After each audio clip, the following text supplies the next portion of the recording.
What's up, guys? I'm Allison. And I'm Hewitt. We're reporters for this new thing called MediaWise. Fake news is everywhere on the internet, and it's becoming harder and harder to tell what's real and what's not. And that's why we're here.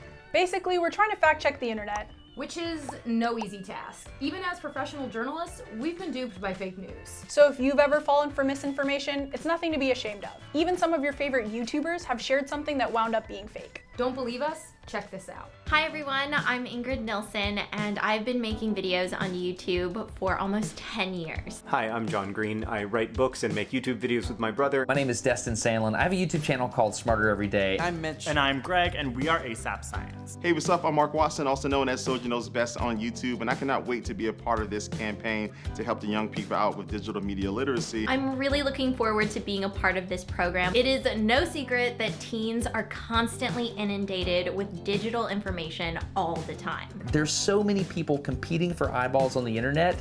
The truth is not obvious. I have retweeted fake news, and I continue to find it difficult to sort the quality of information in my social media feeds. I reposted an article from a website that was not legit at all. I remember that moment when somebody left a comment under that post saying, you know this is not real, right? And I remember saying, I know now. The architecture of the social internet incentivizes the sharing of such information regardless of whether it's accurate. And so, like a lot of people online, I have at times ended up having my brain hacked, fearing stuff that doesn't exist and knowing things that aren't true. I really believe that one of the most impactful things that we can give to this next generation is the ability to be properly equipped with a discerning eye. A new curriculum that helps kids learn how to learn is essential. I really believe that through online civic reasoning, we can learn better strategies for judging the reliability of the information that is inundating us all the time. This is a project that I really believe in, and I'm so proud to be a part of it. Let's get it started.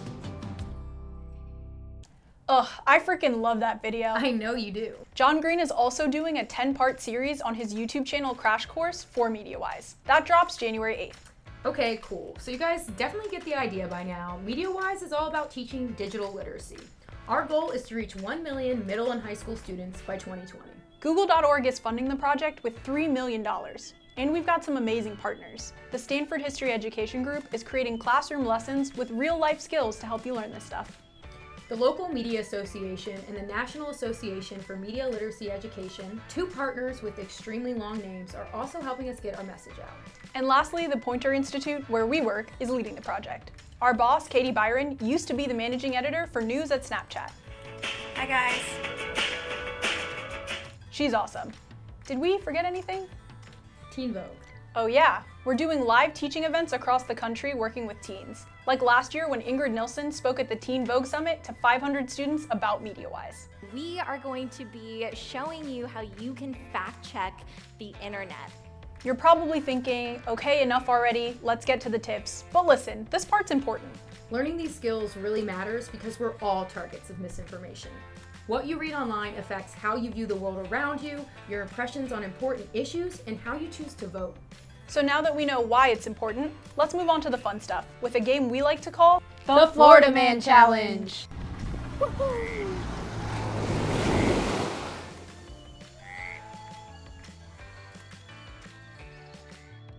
Since you can't always tell if what you're reading is real or not, and Florida Man stories can be kind of crazy and seem fake, we decided to combine the two into this challenge. Let's take a look at these two headlines. Naked Florida Man revealed on video sneaking into restaurant and munching on ramen, or Florida Man kicked out a funeral after telling Alexa to play Despacito. Which one is legit? You may be thinking, I have no idea how to tell, and that's totally fine. That's the point of this video. We're gonna teach you. By the end, you should be able to figure it out. Let's start with the basics. When you come across information online, ask yourself these three questions. Who is behind the information? What is the evidence? And what do other sources say? Our partners at Stanford wrote these questions and even made this handy poster you can print, download, and keep at your desk. The link's in the description below. So keep these three questions in mind as we go through examples. All right, here we go. Is this legit? Is Mars really gonna be as big as the moon?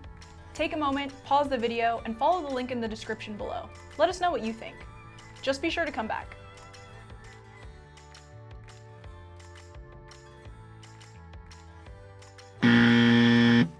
Okay, so this story is completely made up and it got nearly 2 million views on Facebook, and it's something we like to call a zombie claim. A zombie claim is a story that appears year after year despite the fact that it's been proven wrong over and over again. In other words, it's a claim that rises from the dead no matter how many times you kill it. But luckily, there's an easy way to suss out zombie claims with a strategy called lateral reading. That term was coined by Stanford. It's basically a fancy way of saying read multiple websites or sources covering the same topic. Instead of staying on the same website and reading vertically, get off the website you're on and open up tabs and see what other reputable news outlets are saying. Literally, open up tabs and read laterally. So remember, that's one of Stanford's key 3 questions. What do other sources say? For this Mars story, you would have found multiple fact checks debunking this zombie claim. Good sources to check are Snopes, PolitiFact, and factcheck.org. Don't freak out, guys. We have a crazy tip you might not expect. A great launchpad for lateral reading, or any research, is actually Wikipedia. A lot of people hate on Wikipedia because anyone can edit it, but it's actually where professional fact checkers start research on a topic just to get broad strokes on a subject. Start by checking out the citations at the bottom. A good indicator that the info on a wiki page is legit is if it links to primary sources, reputable news outlets, or scholarly journals. For example, let's take a look at this Mars hoax Wikipedia page. Okay, yeah, that story we just debunked is so widespread, it has its own Wikipedia page. But if you look closely at the sources, you'll see a fact check from Snopes and 2 stories from NASA, all of which are debunking that viral claim. So basically, you can use Wikipedia citations to find other sources covering the same story. Now, on to our next example. Is this legit? Did Jason Derulo really fall down a flight of stairs at the Met Gala? Pause the video and take a closer look.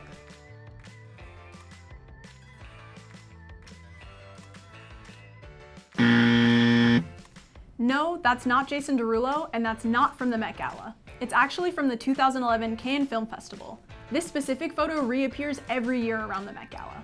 And this is a pro tip, anyone can debunk this image with a reverse Google image search. This allows you to search the internet wherever that photo has been posted before, and it's kind of like being a detective. A reverse Google image search can be done using your phone on the Google Chrome app. If you see an image you want to search, like this one, you just tap and hold the image, and it will prompt you to open it in Chrome. Once it's open in Chrome, you can tap and hold again and select Search Google for this image. That will return a list of relevant fact checks. You can also use a reverse Google image search to find out where else a photo has been posted. For example, a man posted these 2 photos on Facebook making claims about the October 2018 migrant caravan in Central America. However, both photos are being used out of context and neither of which are from that migrant caravan. A reverse Google image search of the first photo brings up a few articles dating back to 2013, back when it was first posted. And a reverse Google image search of the second photo reveals that it was taken in April 2018, so it's not from the October 2018 migrant caravan, and it's also being used out of context. That's a major theme with misinformation online. Photos, quotes, all kinds of info being taken out of context. So be sure to keep an eye out for stuff like that and use tools like a reverse Google image search to help you figure it out. So let's get back to that first Stanford key question. Who's behind the information? Neither of the posts come from experts or even verified accounts. Wait, hold on. What exactly is a verified account? I know, but just tell them. So basically, when you see a blue check mark next to someone's handle, that means the platform has verified that they are who they say they are. The big platforms like Facebook, Twitter, and Instagram usually focus on people who are likely to be impersonated, like celebrities, public figures, and brands. You might be thinking, duh, I know what verification is, but according to Stanford, only a quarter of students understand what the blue check mark really means on social media. In other words, if you see a blue check, you know that account is who they say they are. Just check out this example. On the right is the real Beyonce's Instagram account, and on the left is a fan account. They look really similar, but only the Queen Bee has a blue check mark next to her name. Now, on to our next example. Is this legit? Did former President Barack Obama really sign an executive order banning the Pledge of Allegiance? Pause the video and take a moment to look over the story. Just make sure you come back.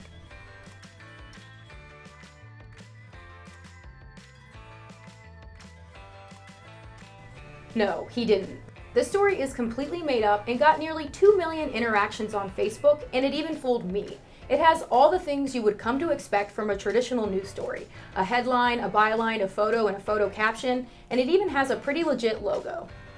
But if you look closely, you'll notice the URL ends in .com.co. That's a red flag. Be wary of URLs that end in this. They're often impersonating news websites.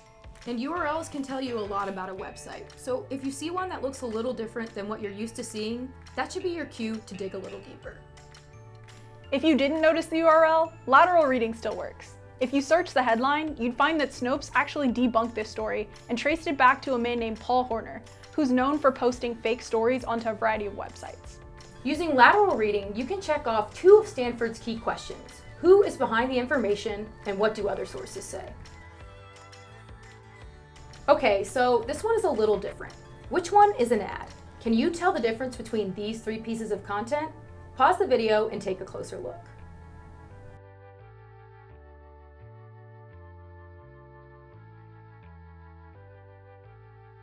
The top story is an ad, and you can tell by the words paid content. Now, this may seem obvious, but it's actually not to a lot of teens. Stanford studied this and found that more than 80% of students believed that a native advertisement identified by the word sponsored content was a real news story. To spot native ads, look for words like promoted, advertisement, or sponsored. It may also say a message from XYZ. So on Snapchat, the word sponsored appears in the bottom left. On Twitter, you'll look for the word promoted also in the bottom left. And on Insta, the word sponsored is right below the user's handle. It's important to know the difference between a native advertisement and a real news story because a native ad is trying to sell you something. It could be anything from a pair of Nike shoes to a political campaign ad, whereas a news story is just trying to inform you. And native advertisements could have bias or opinion attached. Think about it this way. Native ads aren't bad, they're just trying to change how you think or feel about something in order to get you to buy it. Telling the difference between the two can be tricky because native ads are often embedded among real news stories. That's why they're called native ads. Native to the environment. Get it? So that's why it's important to look out for those keywords. Okay, moving right along, we have one more example and then we're going to go back to the Florida Man Challenge. Keep watching. Is this legit? Is Simba really going vegan? Take a moment, pause the video, and check out this story. Just be sure to come back.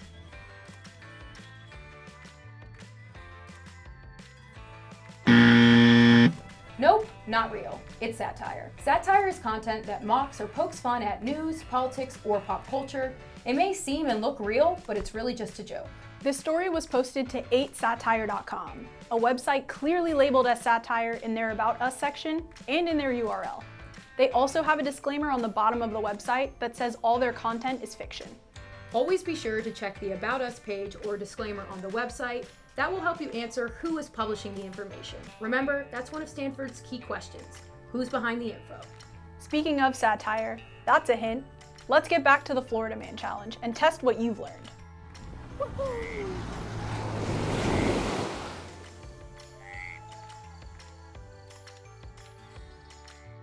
Naked Florida man revealed on video sneaking into restaurant and munching on ramen, or Florida man kicked out a funeral after telling Alexa to play Despacito. Which one is legit and which one is fake? Take a moment to figure it out. Pause the video. We've included the links in the description below. Use everything you learned to try to suss it out. And don't get lost reading Florida man stories. Be sure to come back.